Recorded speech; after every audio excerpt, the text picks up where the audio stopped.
और अमेरिका की कूटनीति को लेकर है, विदेश नीति को लेकर है। ये भी कहा जाता है कि साहब चेहरे बदल जाते हैं लेकिन अमेरिका की विदेश नीति और कूटनीति नहीं बदलती है। इसे आप कैसे देखते हैं? देखिए, निश्चित रूप से अमेरिका अपने हितों को देकर, इसीलिए तो उसको सबसे बड़ा दुनिया का ऐसा देश माना जाता है कि वो अपनी नीतियों को अपने हितों के हिसाब से सर्वोच्च प्राथमिकता देता है। और वो जमाना अब चला गया जिस समय उनको लगता है कि पहले फिर भी दो एक खेमे, आप देखिए शीत युद्ध के समय, अब उन्होंने अपने हितों को देख के जब रूस के साथ कुछ अपना समझौता करना है तो वो कर लेगा, वो यदि चीन के साथ करना है तो कर लेगा।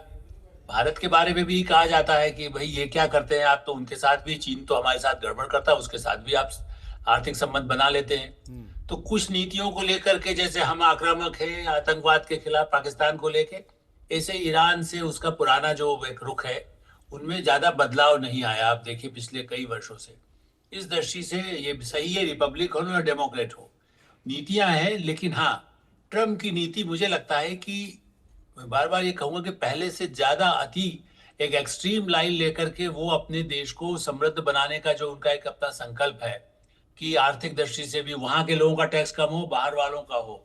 और ये थोड़ा खतरनाक भी है, ग्रीनलैंड को लेने की बात, जो डेनमार्क मतलब यूरोप के उस हिस्से को भी वो खरीदना चाहते हैं। ये बात सही है कि पहले भी ऐसा हुआ है, जब कुछ ऐसे हिस्सों को लेने के लिए अमेरिका ने, आज से वो 100-200 साल पुरानी बातें हैं, लेकिन कुछ इलाकों को अपनी तरफ, मैक्सिको के साथ भी ऐसा किया गया था, दूसरे कुछ इलाकों को अपनी तरफ लिया।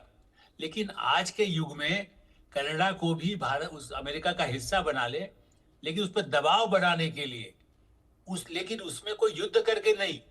ये एक जो आपने कहा ना, दोनों पार्टियां, इसीलिए, और कई ऐसी नीतियां जिससे कि वहां के लोगों को खुशी मिले, ज्यादा उनकी संपत्ति, जो बीच में थोड़ी आर्थिक मंदी जैसा वहां दिखाई दिया, लेकिन आज भी उनकी स्थिति कमजोर नहीं, बल्कि चीन की स्थिति कमजोर हुई है आर्थिक मामलों में।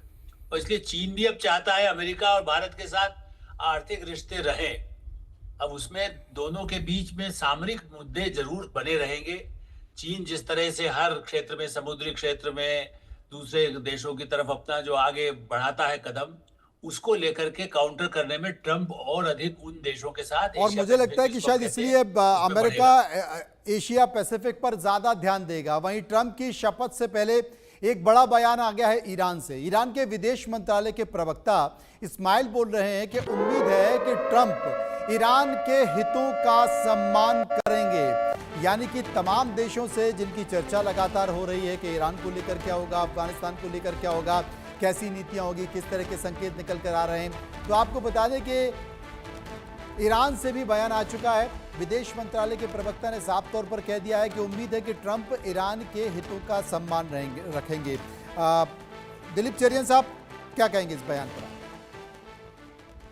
देखिए, अभी जो बयान आ रहे हैं वो इसलिए आ रहे हैं कि ट्रंप के जो इनॉग्रेशन के बाद जो जो इनके पास इंफॉर्मेशन है और अमेरिकन सिस्टम में जो जो रेगुलेशंस और चेंजेस का प्लान है, उस इंफॉर्मेशन के बेसिस पे कई कंट्रीज रेस्पॉन्ड कर रहे हैं। मुझे लग रहा है कि ये सब टेम्पररी सिचुएशंस है। इंडिया और बाकी देशों को ये पता है कि ट्रंप का जो पहला 10 दिन है उसमें बहुत ज्यादा हम देखेंगे कि ऐसे बयान आएंगे जो अटेंशन गेटिंग है, जो उनका इनिशियल पॉलिटिकल एजेंडा का फुलफिलमेंट का इंडिकेटर है। हमें सबको ये ध्यान रखना है कि जो एडमिनिस्ट्रेशन के ऑफिशियल्स आएंगे, जो अपने अपने स्वेयरिंग इन के बाद जो कंफर्मेशन हियरिंग्स होगा, उसके बाद ही ट्रंप का पूरा एडमिनिस्ट्रेशन का ढांचा हमें दिखाई देगा।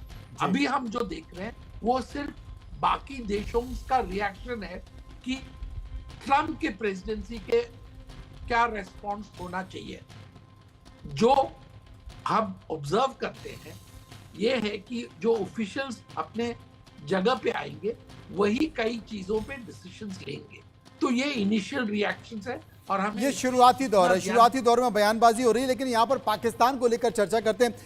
पाकिस्तान को और बांग्लादेश को इनविटेशन नहीं किया है, लेकिन जिस तरीके से पिछले भाषण में आपको याद होगा शशि अस्थाना साहब ट्रंप ने कहा था कि Imran is my best friend. Imran संकट में है।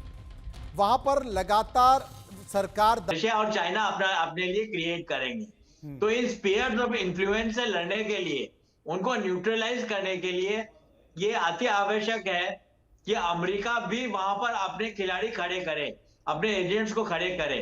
पर दूसरी बात मैं यहाँ पर ये कहना चाहूंगा, मेरा पर्सनल व्यू कुछ वर्षों से रहा है कि अमेरिका का सिक्योरिटी अम्ब्रेला, भले ही वो ट्रंप रहे हो या बाइडेन रहे हो, अमेरिका का सिक्योरिटी अम्ब्रेला बहुत कमतर होता जा रहा है। और अगर हम इंडो पैसिफिक थिएटर की बात करें तो वहां पर भी देखेंगे कि जापान को भी अब अपने संविधान को बदलना पड़ा है, अमेंड करना पड़ा है। उन्होंने प्रॉमिस किया था जापानीज ने कि वर्ल्ड वॉर 2 के बाद वो लोग एग्रेसिव फॉरेन पॉलिसी और कोई भी मिलिट्री में कोई भी इजाफा नहीं करेंगे, पर उनको करना पड़ रहा है।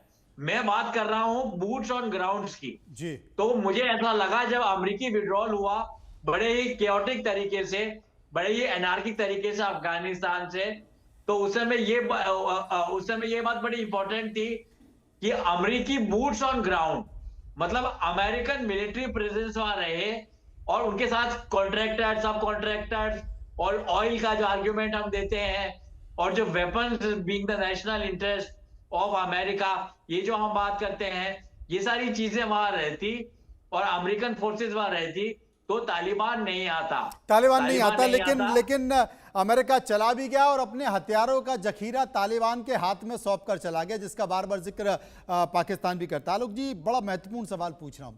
ये जो डीप स्टेट है पूरे विश्व में नाक में दम कर रखा है और अमेरिका में बैठा हुआ वहीं पनपता है, क्या इस पर लगाम लगेगी? देखिए, ये एक बड़ा ही, चूंकि ये हमेशा से रहा है, आज से नहीं है। आप याद करें शंकर दयाल शर्मा या इंदिरा गांधी के समय में जब सीआईए कहा जाता था, सीआईए के कुछ ज्यादा ऑपरेशंस होते थे। उसके बाद ये डीप स्टेट वाला मामला अभी भी चल रहा है और वो कुछ हद तक काउंटर करने के लिए मुझे नहीं लगता कि उनको पूरी तरह से ट्रंप शायद रोक पाएंगे, या ये सोच करके कि वो अपना काम करता रहे, हम अपने संबंध बनाए रखें कुछ देशों के साथ, और खास करके भारत की चिंता जरूर इस बारे में रहती है जी। उसको थोड़ा न्यूट्रलाइज करने की कोशिश हो सकती है। कुछ ऐसे लोगों पर कार्रवाई हो या उन लोगों को उनका जो रास्ते हैं वहां से जो सहायता मिलती है, वो बल्कि वो तो चीन में बैठे होते हैं, वो भी काम करते हैं, ये मैं मान सकता हूँ कि भारत की दृष्टि से। लेकिन हाँ, ये एक समय में हमेशा माना जाता है कि अमेरिका में एक सिस्टम साथ साथ काम करता है जो वहां के राष्ट्रपति के रहते हुए भी करता रहता है, वो डेमोक्रेट हो या रिपब्लिकन हो।